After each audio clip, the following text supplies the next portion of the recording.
welcome back to Morning Bible. Today we will be reading through Matthew chapter 18 in the New English translation. So let's dive on in. Matthew chapter 18. At that time, the disciples came to Jesus, saying, "Who is the greatest in the kingdom of heaven?" He called a child, had him stand among them, and said, "I tell you the truth. Unless you turn around and become like little children, you will never enter the kingdom of heaven. Whoever then humbles himself like this little child is the greatest in the kingdom of heaven.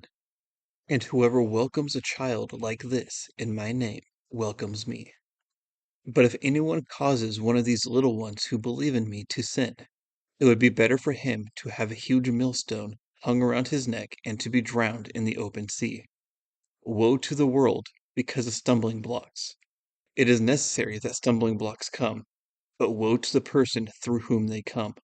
If your hand or your foot causes you to sin, cut it off and throw it away. It is better for you to enter life crippled or lame than to have 2 hands or 2 feet and be thrown into eternal fire. And if your eye causes you to sin, tear it out and throw it away. It is better for you to enter into life with 1 eye than to have 2 eyes and be thrown into fiery hell. See that you do not disdain one of these little ones. For I tell you that their angels in heaven always see the face of my Father in heaven. What do you think? If someone owns 100 sheep and one of them goes astray, will he not leave the 99 on the mountain and go look for the one that went astray? And if he finds it, I tell you the truth, he will rejoice more over it than over the 99 that did not go astray. In the same way, your Father in heaven is not willing that one of these little ones be lost. If your brother sins, go and show him his fault when the two of you are alone. If he listens to you, you have regained your brother. But if he does not listen, take 1 or 2 others with you, so that at the testimony of 2 or 3 witnesses every matter may be established. If he refuses to listen to them, tell it to the church. If he refuses to listen to the church, treat him like a Gentile or a tax collector. I tell you the truth. Whatever you bind on earth will have been bound in heaven, and whatever you release on earth will have been released in heaven.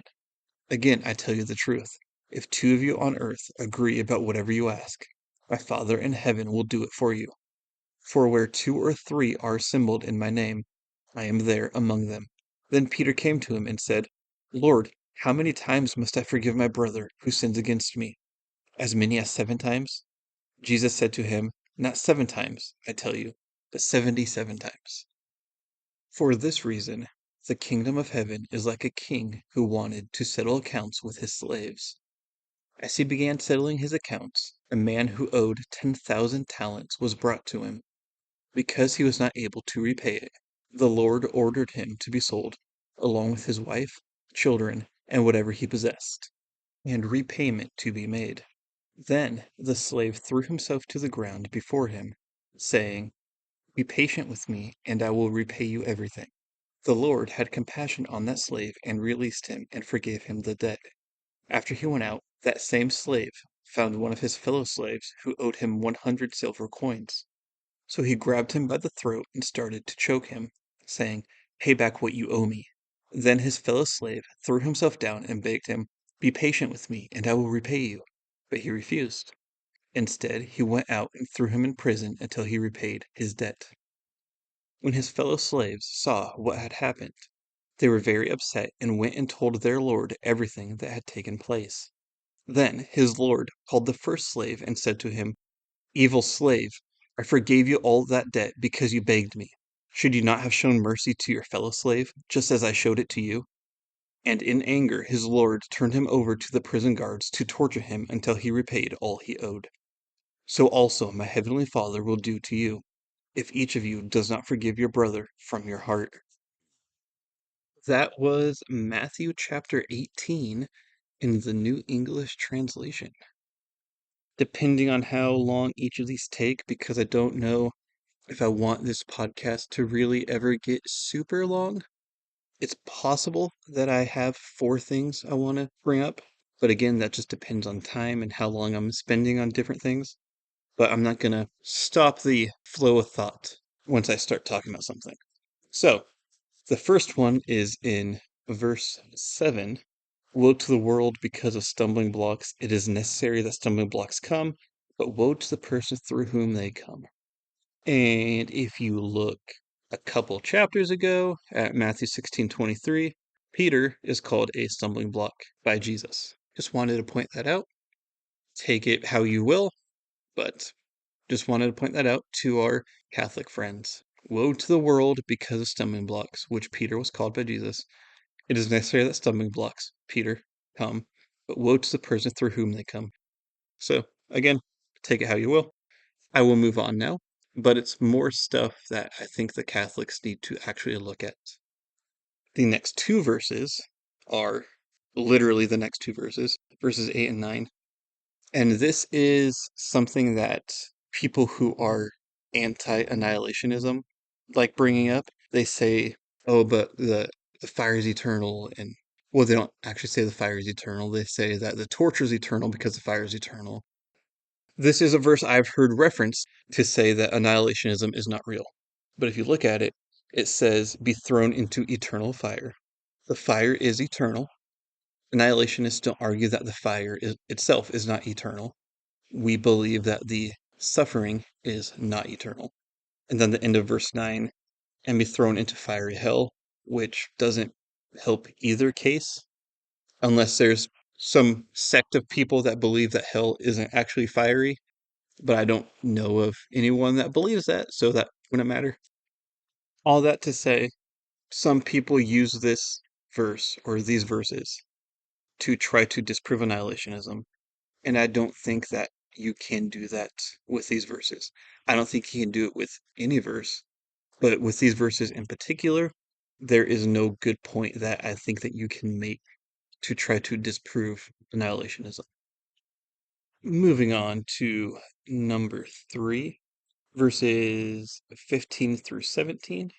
If your brother sins, go and show him his fault when the two of you are alone. If he listens to you, you have regained your brother. If he does not listen, take one or two others with you, so that at the testimony of 2 or 3 witnesses every matter may be established. If he refuses to listen to them, tell it to the church. If he refuses to listen to the church, treat him like a Gentile or a tax collector. So I actually had to look this up a little bit before I actually spoke on it because I wanted to make sure I was speaking correctly on this topic. And it seems like to treat someone like a Gentile or a tax collector is to not associate with that person. I don't think that it means that you are exiling them from the church or excommunicating them, whatever term you want to use. But if you are not associating with a person in the church body, basically you are exiling them. But forcing them to make the decision to leave, whether that's better or worse, I don't know. I have no idea on that one.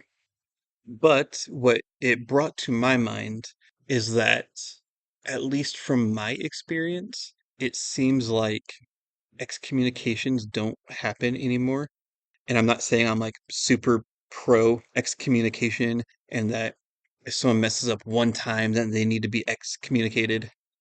No, but I think that some sort of church discipline needs to come back to the church.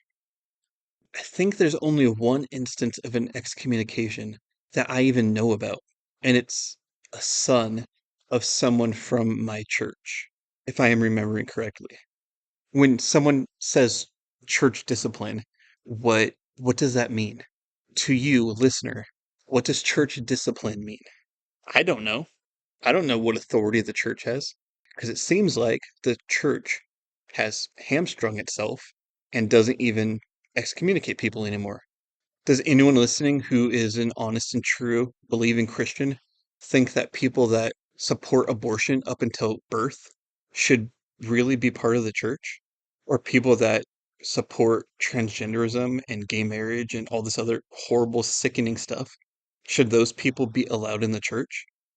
Obviously, you go through the steps that are outlined right here, but you can make an argument that they maybe should not be in the church anymore until they seek God a little bit more and make some changes because they are supporting horrendous things. This would be a situation where I would greatly appreciate people emailing the show at morningbiblepod@gmail.com, and we can have a little discussion and talk about these things a little bit more. But anyway, moving on to number 4. This one will also be really quick, but a lot of Catholics like saying that because Jesus told Peter, whatever you bind on earth will be bound in heaven, and whatever you release on earth will be released in heaven, is more proof that he's the Pope.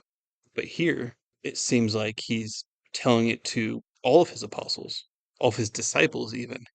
So it seems like that argument for the Catholics loses a lot of its power and weight once you look a little bit more and go beyond the verse that they are wanting you to concentrate on. Because using their logic, that means that all of the disciples of Jesus at that time would have been popes, right? Or am I stretching that out a little bit too much? Regardless, this proof, quote unquote, that they have for Peter being the first pope falls on its face when you scrutinize it a little bit. But that will do it for me today. As I said earlier, if you want to reach out to the show for any questions, comments, concerns, answers to questions I pose, you can reach me at morningbiblepod@gmail.com. Tomorrow, we will be looking at Matthew chapter 19, and I will see you then.